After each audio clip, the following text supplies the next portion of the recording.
Take a million. Hey everyone, welcome back to Unpack That. And today's topic is pretty broad, but I think it can fit anybody who's listening, and that's dating. Yes, the ups and downs, all the in-betweens. And the first thing that we're going to unpack about dating, of course, the big one, red flags. And that's the thing. Red flags aren't always super loud, in your face, annoying like things. Sometimes they're really subtle, and it makes you question, like, is this something that's really bothering me? Or maybe it doesn't sit right with me. If it doesn't sit right with you, it probably means it's not right. And don't get me wrong, there are some people that know exactly what they're looking for, and they're like, this is a red flag. No, I'm leaving. I'm not even entertaining this idea. And that's great if you know yourself really well, especially if you know your values and what you need in a partner. But also, don't jump the gun too quickly. And what I mean by that is, yes, if you know all that about yourself, great. But not every relationship and every person is perfect. And also, it doesn't mean that they can't grow. Unless it's like a super, super red flag, then yes. But if you're on the iffy side, and maybe if you jump the gun too quickly, I want you to think, okay, maybe this is an orange flag. And if you're watching on YouTube or anything, I'm waving an orange flag in my hand. And what I like to say, what an orange flag is, at least to me, how I use it is, okay, I have this feeling or this matters to me.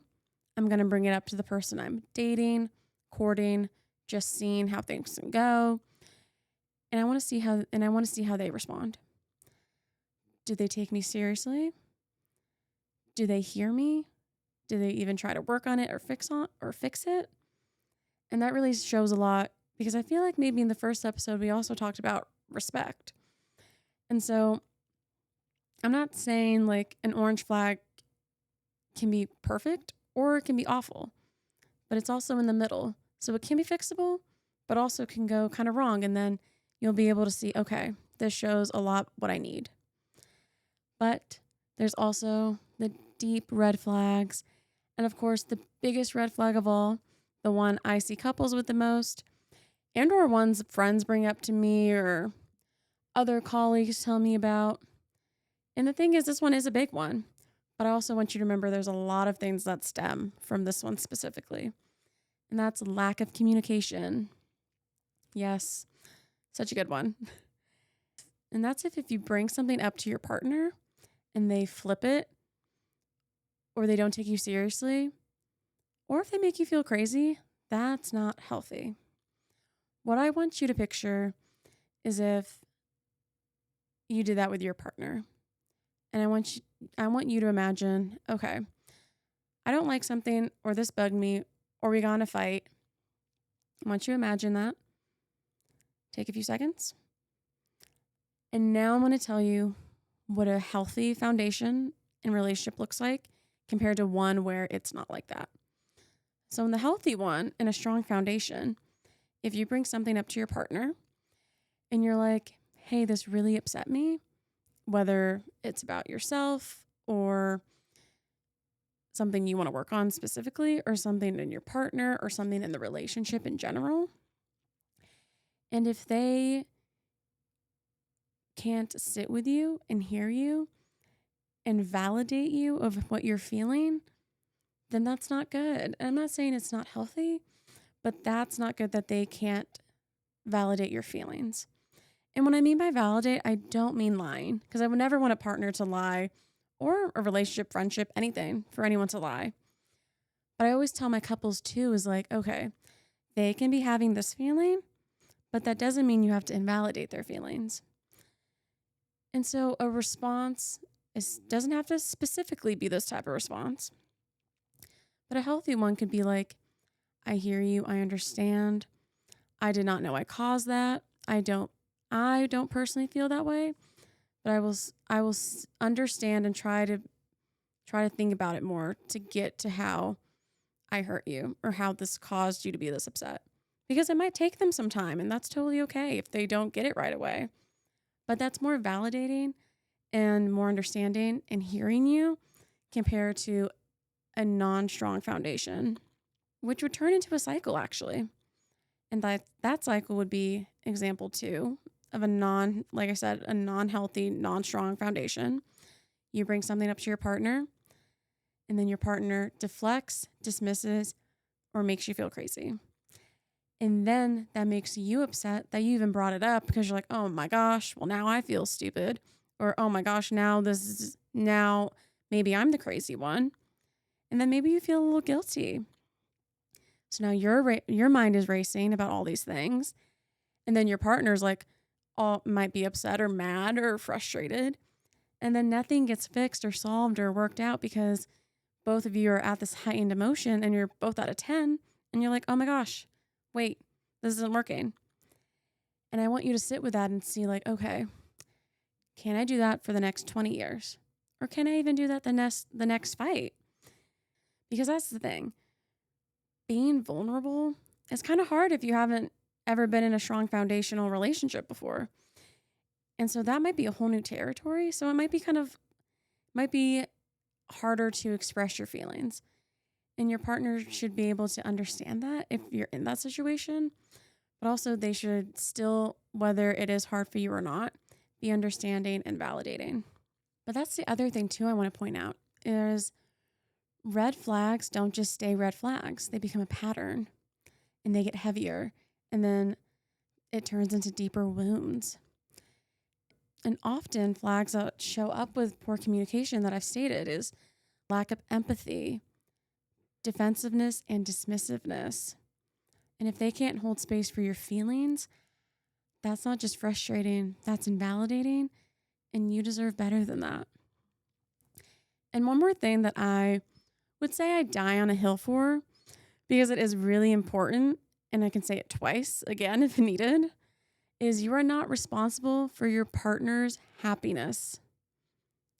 I will repeat it. You are not responsible for your partner's happiness.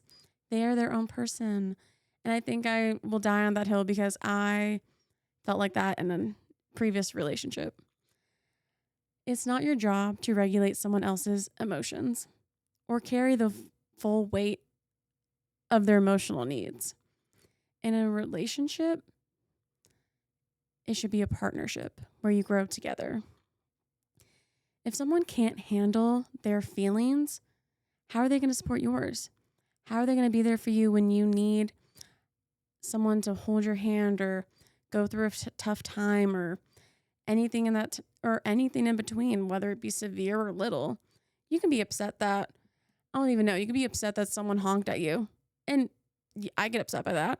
And I would want my partner to be like, oh my gosh, that's so upsetting. And they just hear me rant about that. But if they can't do that for you, then how are they going to do that for serious things also? When you take on that responsibility for your partner's happiness, you start to spiral. If they're not okay, then you're not okay. And then you feel like you're failing and because you have to make them happy and you have to make yourself happy. And now you're overwhelmed and anxious and you're like, oh my gosh, nothing's going right. And that doesn't help anybody. It doesn't help your mental health. It doesn't help their mental health, and no one's growing in the relationship. So if you see a red flag, don't isolate it. Ask yourself, does this connect to something deeper? Most of the time it does. And most importantly, how does it make you feel? That's the biggest clue of all. And that kind of goes well into our next segment about how you can still want more, but still be grateful. And let's unpack that. There's this narrative kind of floating around in relationships where if you have a perfect partner, then you shouldn't want more and you're being greedy and like all this stuff. But in reality, it can be both. You can have a great partner, but still kind of need and want a bit more. There's this narrative floating around, especially in relationships, because this could be friendships also, but I'm mainly focusing relationships, is that if you have a great partner, then you're wanting more, then you're being greedy, or that you're being XYZ. But in reality, it can be both. You can still love your partner, but there could also be something that maybe you just need in the relationship to make it a bit better. And that's not being ungrateful. Kind of stating before in the last segment about a healthy foundation, strong relationship conversation. It goes back to this as well. You should feel safe to go up and bring anything to your partner and feeling like they hear you and they understand and they see you. Because if you're scared of their reaction, then again, you have to sit back and think, okay, why am I afraid to bring something up? Or why does this kind of scare me to bring this up? So it's more sitting with yourself with that. Because the thing is, if your partner's incredible, they can hit all the check marks of bang, bam, boom.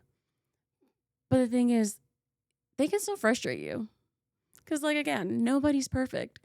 They can leave the dishes in the sink. They could leave their socks everywhere. They could, like, do anything that kind of, like, annoys you. But that doesn't erase all the positive and good things that you have in the relationship or the qualities that you've always loved and enjoyed about them. But it also doesn't mean you have to ignore it. You do have to ignore all those things just to stay grateful. And that's how it goes back also to what we talked about of the difference between a red flag and a pet peeve. Because leaving socks out and dishes in the sink and all these things are definitely more of a pet peeve thing. And also, again, in a healthy relationship and a healthy foundation, if you bring that up to your partner, like, oh my gosh, stop leaving your socks out, then they'll be like, oh, okay. And then they'll just do it. They'll just fix it because they will understand like, oh, this bothers them. I can change it. Or maybe it takes a few times because, habits are hard to break. And that's the thing about a strong relationship. You can just say like, hey, I love you. I love us. But leaving the socks out, it bothers me. And that's all it takes. Usually. Now, sometimes maybe there's a little bickering or whatever. But that's with any relationship. It shouldn't go to the extreme. Then if it does, then that's another issue. But also, in this situation, it really shouldn't go to the extreme. Again, that's not toxic. That's just being honest with your partner. You're not being too much or difficult or being crazy for just little pet peeves that you have. Just because you want something to shift or just improve a little bit, it's okay to ask for more as long as you're also recognizing what's already working. So just remember, being grateful doesn't mean you have to settle. It also means you can say what you want while you're still making space for growth. Okay. Now this one's for everybody who's single or exhausted by dating or even on the fence about dating. This segment is for you because it's all about dating yourself first and being happy about it and being content with that. And here's the thing, you can actually be totally okay with being single. And yeah, you can enjoy it. So let's unpack it. The thing is, society pushes out this timeline of getting married at 23, having a house at 25, having a kid before 30. And that's perfectly fine if that's your life. And that if it's working for you, amazing. But also, I'm just saying in a societal way of when you're like 8 or 12, especially as speaking for a woman myself, like as a little girl, I did think these things and that is not what my life is and that's okay. And the weird part is I don't know if specifically this also affects men, so that'd be great if I heard a man's opinion about that because I can only speak for how I felt growing up, is when I didn't hit that timeline, specifically like I don't have a kid right now, but I am married, is okay, this is weird because like I'm not fitting this mold of what I thought my life would be. And that's okay. And I don't want people to feel guilty or feel weird that they're not fitting this timeline because that's just life and that is okay if that is not your life. And the thing too is like, I don't want you to feel like, okay, I need to date someone, get married quickly, or have a long-term partner. Because what if you don't really like that person? Or what if you're dating too fast or XYZ of all these things just to fit the mold? Because then you're not really happy. And then if you're rushing into it just for just for society, family, or just because you're feeling like you're getting too old or anything, then it just is a recipe for resentment. Like flat out. Resenting family, society, friends, yourself, your partner, like nothing. Your potential partner, I should say, nothing. Taking time to reconnect with yourself, whether it's after a breakup or a long dry spell, it's not weird. It's kind of wise. You might even surprise yourself with what you learn about yourself. You might have new dreams, new hobbies, even new boundaries, because it's stuff you didn't even realize until you gave yourself time and permission to explore that. And let's be honest, there's nothing wrong with being alone for a little bit. I'm not saying it's always bad to go from one relationship to another, like back to back, but I do think it is something to sit and pause with of why do I have to keep being in a relationship?